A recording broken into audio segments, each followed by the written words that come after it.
So, hello and welcome back to our recapping of The Phoenix Transformed by James Mallory and Mercedes Lackey. And before we start today, I have to rant. Nothing about you guys. You guys are awesome. You guys are always awesome. No, this is a self-directed rant. I have been having a day, and it's one of those, it's entirely my fault.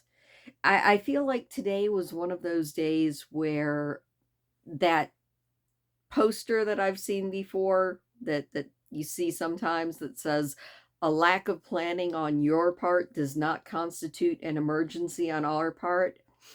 That feels very much directed at me today because yesterday, if you're listening to the public domain readings, then you probably already know. Yesterday, I decided, because it snuck up on me, everything sneaks up on me, that it would be a lot of fun today, later on today, as a matter of fact, to do the Great Nomergon run in World of Warcraft and to live stream it. It'll be fun, she said, and it will. And as I was getting my gnome ready last night, which if you were looking for my live last night, sorry about that. It was probably the shortest live that I've ever done. I got the character set up and then realized that if I didn't get to sleep, I was going to turn into a pumpkin.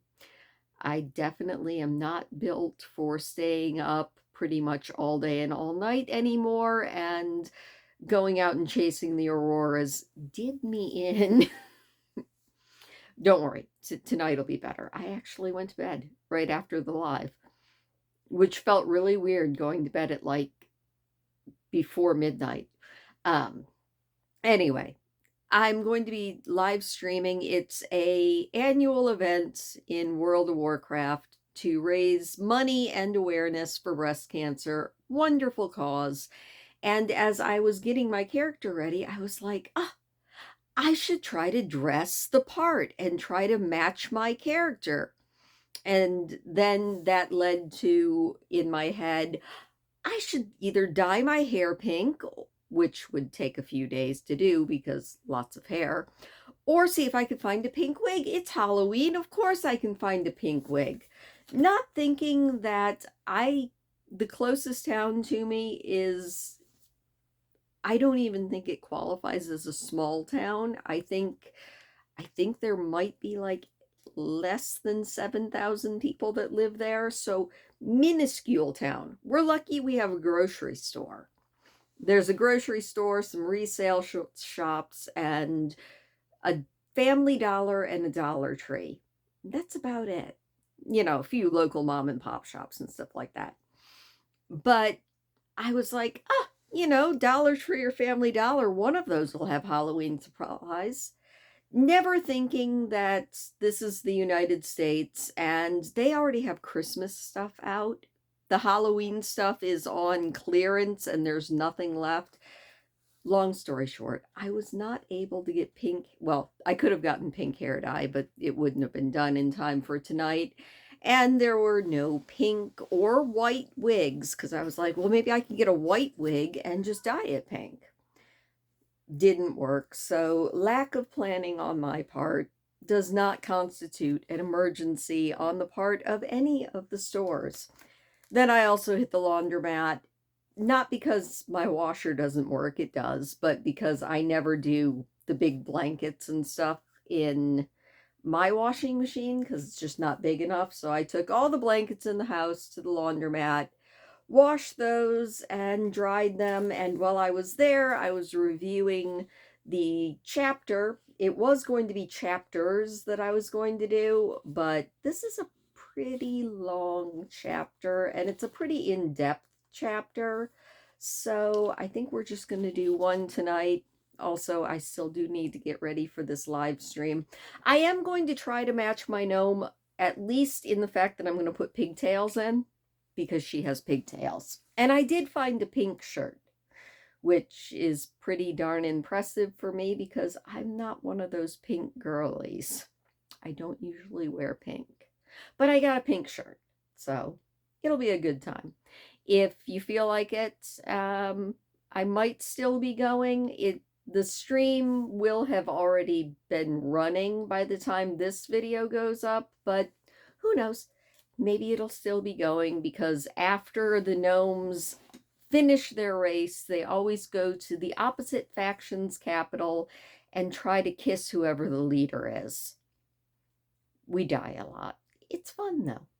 Anyway, but all that being said, it is time to recap Chapter 2 of The Phoenix Transformed by Mercedes Lackey and James Mallory, and Chapter 2 is titled Between Sand and Star.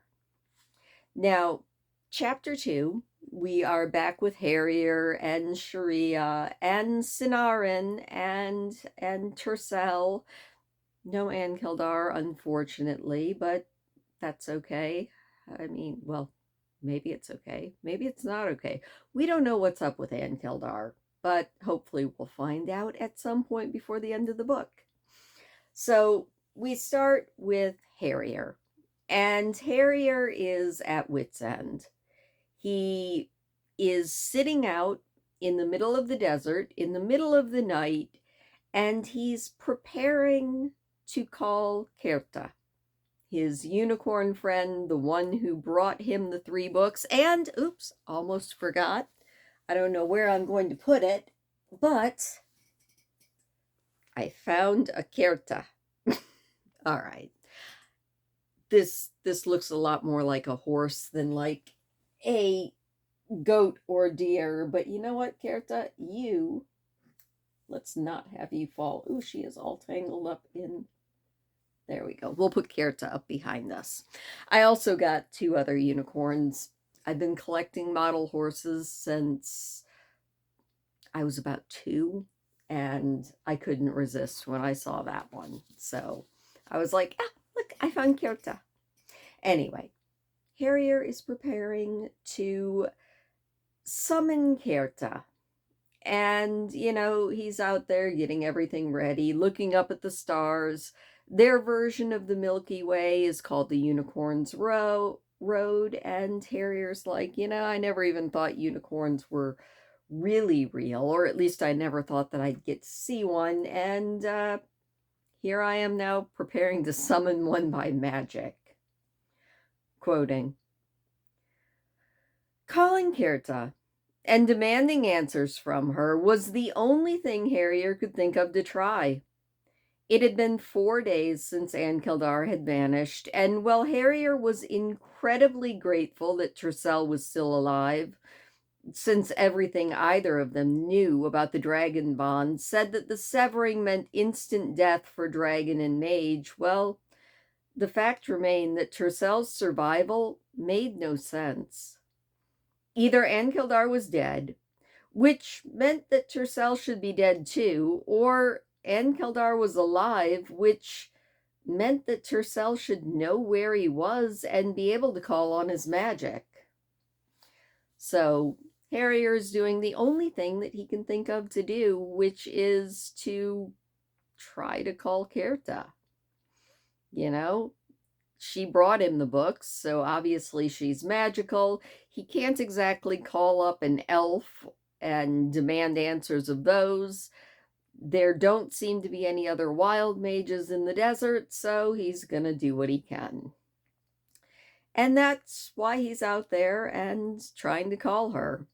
Also because Tercel is miserable.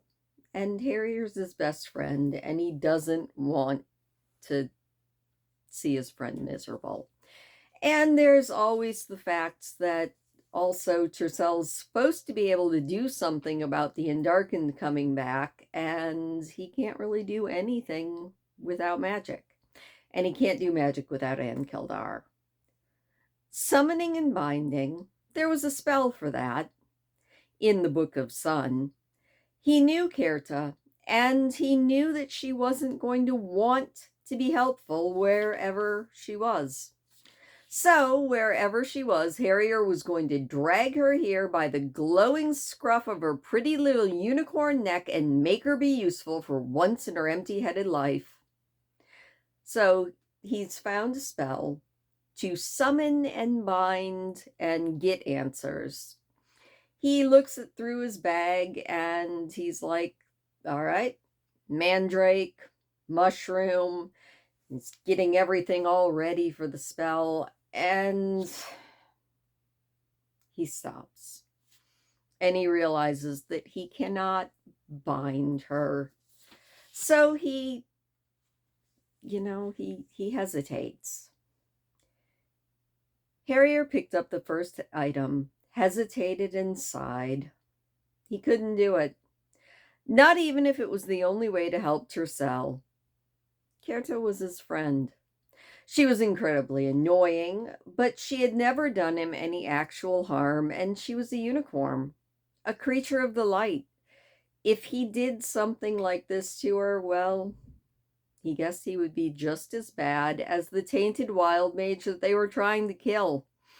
Only then they'd have to start calling him the other tainted wild mage, because Harrier guessed it would be only a matter of time before he would be sending armies of crazy people to go kill cities full of innocent bystanders as well.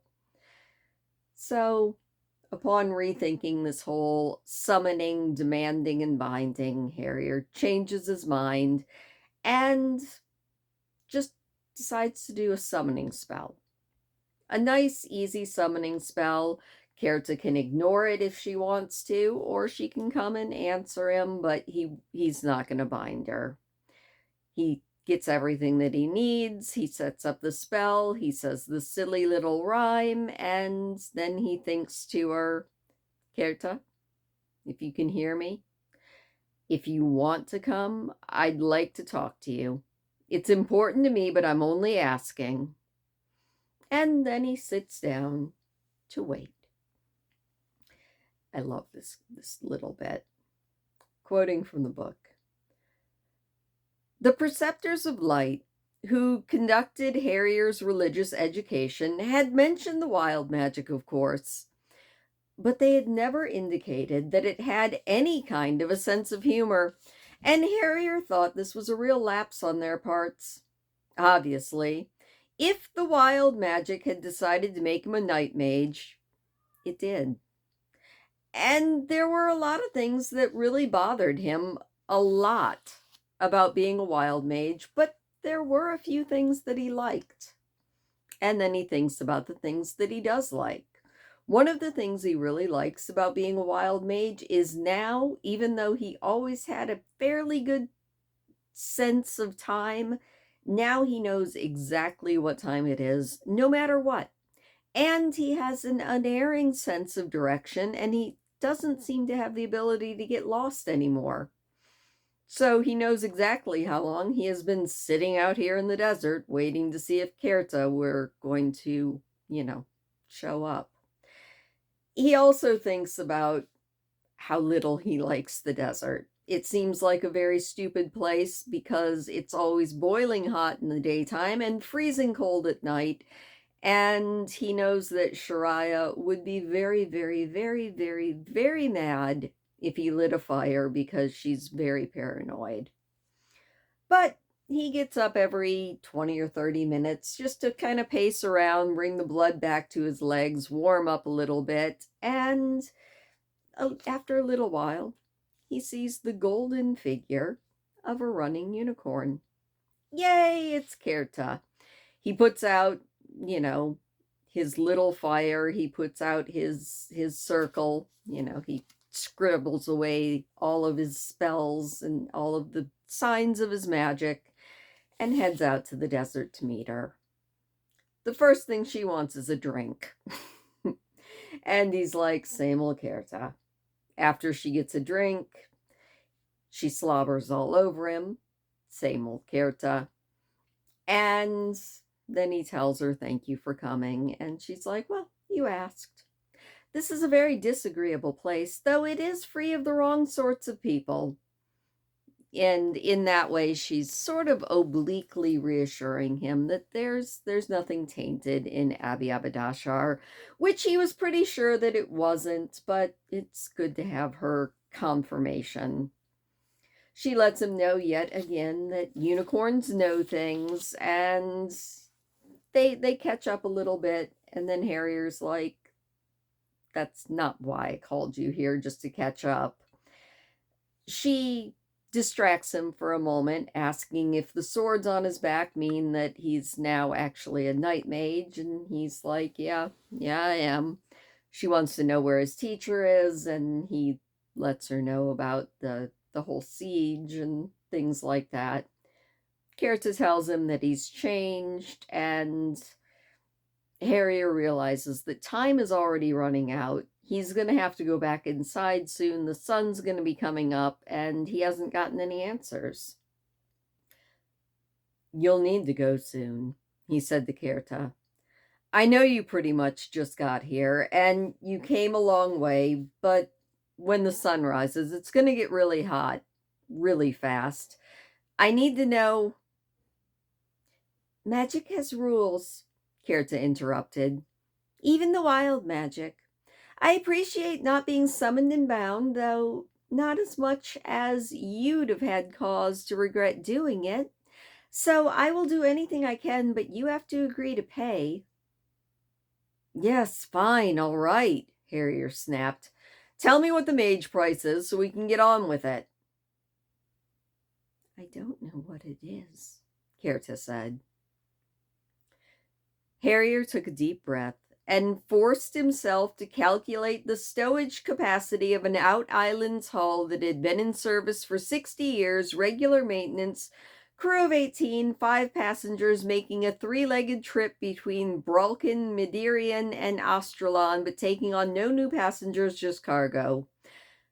Once he had done that and was sure that he wasn't going to try to strangle Kirta, he said, Who does?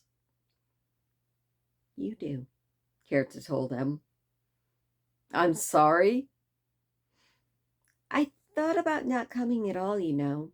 If I hadn't, you wouldn't have incurred much of a mage price at all, but you've done enough studying of the wild magic to know that there's always a spell price, and normally the wild magic sets it. But since you cast such a non-specific spell and let me choose whether or not to answer, you get to choose your price. Either come away with me now, tonight, before sunrise, or later, at a time not of your choosing. You must give up the thing that you most value in the world. Is there a third price? Harrier said. Because the first was unthinkable, and he really, really, really hated having something else, even if it was the wild magic, take choices away from him. No, Kirta said.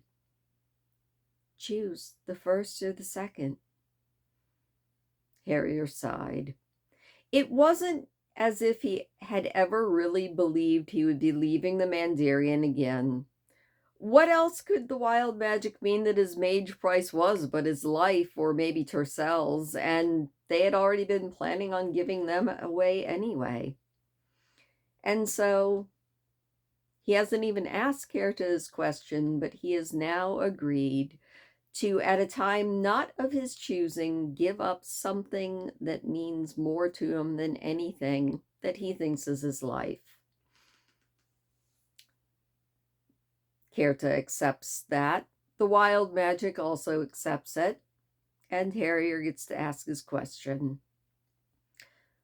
All right, said Harrier. I've agreed to the mage price, and so you have to help.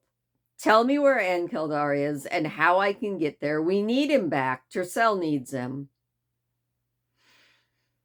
I know, Kirta said. Harrier had seen her in a lot of different moods, including angry and embarrassed and actually scared, but he had never seen her in a mood quite like this one. For the very first time, he really believed that Kirta was what everybody had always said that unicorns were. Wise, compassionate helpers of those lost and in danger. I don't know where he is, Harrier. I know that Tercell is still bonded to him. I can sense that, but I can't sense Ankildar anywhere at all. If I knew anything else, even a direction for you to start looking, I would tell you. I don't. There isn't any point in casting a seeking spell. There's nothing to seek.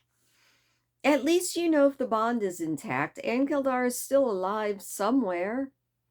And I'm sorry that your mage price is so high for so little, but there it is. There was no point in getting angry at Kerta.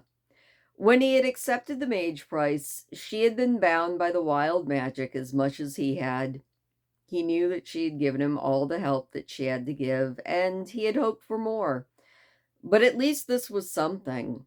If Ankildar was alive, anywhere, he would come back to Tercel if he could, and if he couldn't, well, the two of them would just have to figure out a way to start looking for him as soon as they could.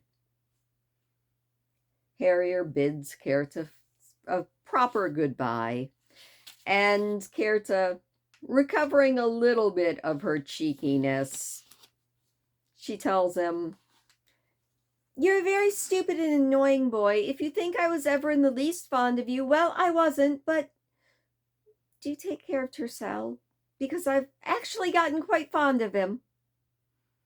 Before Harrier could decide what to say about that, Kerta turned and began to run. In moments she wasn't running, but bounding, the deer-like leaping gait that was the unicorn's fastest speed. Within less than a quarter chime, she was a tiny fleck of light in the distance again. And Harrier sits out and watches the sunrise, because how often does he get to do that these days? And down he goes back to try to figure out what to do now. It's been 4 days since Ankildar disappeared, and we shift perspective to Tercel, who has been through 4 days that he thinks are probably the hardest 4 days of his life, and he's not dealing with it well, but he can't quite bring himself to give up. You know, he does feel a little bit bad because Sinarin is definitely worried about him, and he's supposed to be able to do something about this Bisochim fellow, but he doesn't know how, he doesn't know what, and he, as a result, is just kind of on his bedroll and not eating, not drinking, not doing much of anything. Sinarin comes into the tent and tries yet again to get him to eat. And he's like, I'm not hungry. She tells him that he has to eat, and he says, I'll eat it later. And she's like, I do not believe you. For those are words that one speaks who wishes to say both yes and no. Tercel begins to lose his temper a little bit, and he's like, look, I appreciate what you're trying to do, but I'm not hungry. I'm not going to starve. And that's when Sharia shows up. And she's like, he is no child, and you are not the mother of a child. If he wishes to feign injury when he has taken no wound, and to let the false injury become an injury in truth, it will not be the first time that cowardice has worn the cloak of sickness. And that snaps Tercel's temper, which is something I didn't think that could happen, because he's been so even-keeled through the first 2 books. Wait, you think I'm afraid to... There isn't a dark damn thing I can possibly do now at the Lake of Fire except die, but if you won't be satisfied till you see that for yourself, well, fine, I'll go, and I'll try to arrange to be the first one killed. He rages a little bit more, talking about how Sharia has been hiding with her people, and who is she to talk about cowardice, when Harrier shows up. He asks if he can have a few words with Tercel, and Sinarin and Sharia, looking a bit shocked at Tercell's outburst, withdraw. Tercell leaned forward and rested his forehead on his knees. Go away, he said. Yeah, no. Oh, yum. Weird, mushy something for breakfast again. I don't even want to know what the meat is, said Harrier, sitting down next to Tercell and picking up the bowl. I'm not hungry, said Tercell, not looking up. More for me, then. The only thing that worries me is I don't think this is either goat, squirrel, or hare, because I know what those taste like, and this isn't it. Hey, did you know this sort of acorn bread's not bad, though? Anyway, I could hear you yelling all the way out in the passage, and so at this point there is not anyone in the camp who doesn't know that we're all pretty much doomed. Good going there. Harrier and Tercell talk a little bit more, and, they're dealing with everything. And Harrier lets Tercell know that, everybody's worried. Everybody's worried. Everybody misses Ankildar, and that he went out and did a spell. This actually catches Tercell's interest, and he wants to know what the spell was, how Harrier did it. And Harrier said, well, I called up Kerta. I figured if she had brought me my 3 books, then maybe she would know what was going on. And so I called her, and she came. She says Ankildar is alive, but she can't tell where he is. I'm sorry, Tyr. She said she would have said if she knew. She said you were still bonded to him, but she couldn't sense him anywhere. Tercell had been trying so hard to get used to the idea that Ankildar was dead, and that he wasn't, that he found it almost impossible to adjust to the idea that Ankildar might still be alive. So, with that little bomb dropped on him, Tercell feels a little flare of hope, but he also doesn't really believe it because he can't do magic. And if Ankildar and him are bonded, why can't he do magic? It becomes a central mystery of his life. Harrier puts the empty bowl down and says, you don't know where Ankildar is, and neither do I, and we can't just go looking for him right now. But we know he's alive, and if he's a really long way, he'll come back as soon as he can. Tercell isn't sure that he believes it, and he thinks that he doesn't know which is worse, missing Ankildar or not being able to do magic, because that was the most potent weapon they had against Bisochim, and now it's gone. Harrier drops a few wisdom bombs, which I feel like is always surprising from Harrier. I'm pretty sure you don't know as much about being a dragon-bound mage as the elves do, said Harrier. Or about magic either, come to that. All we actually know is Ankildar is somewhere you can't sense him and Kerta can't find him, and that's all we know. I suppose you can explain why she can sense the bond and not where he is, or why it would be intact, but I can't.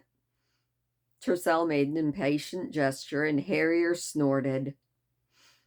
Starvation has obviously addled your brains. I know even less about magic than you do, idiot.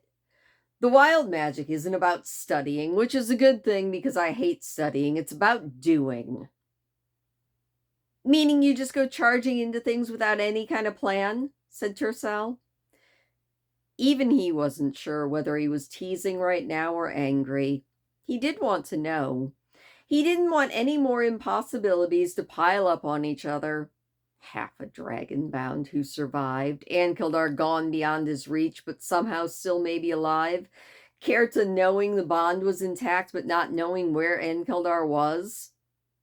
You said you did a spell, said Tercell. That means a mage price, right? Not really, said Harrier, looking oddly guilty. And this is where the kind of a future problem comes in, because Tercel keeps asking what the mage price was, and Harrier doesn't want to tell him. So Harrier tells, maybe for the first time in this book, a flat-out lie to Tercel. He says, "Oh, it's just something I wasn't expecting. Once Biso Chim is defeated, I'm going to have to renounce my 3 books and give up being a night mage." And Tercel's like, huh, well, that seems kind of reasonable. And Harrier points out that, yeah, he doesn't actually want to be a mage anyway. So when magic starts seeming reasonable, well, then we know you've run into too many walls, Tercel. Now get up, get dressed, and come eat breakfast. The sooner we get started doing this, the sooner I can pay this mage price. And with that lie, the chapter ends. So Kerta, being summoned, knows that Ankildar is somewhere. She can't say where, and Tercel can't use magic, which kind of almost seems like he's in a pocket dimension somewhere, or something along those lines, but we'll have to wait and see. And now, thank you, as always, for listening. I hope that you enjoyed that recap. We might go down to just doing one chapter a night, but we'll see. With the shorter ones, maybe definitely 2 in a night, but maybe 1 a night for at least a little while. But I am going to go get ready for this stream, and thank you for joining me.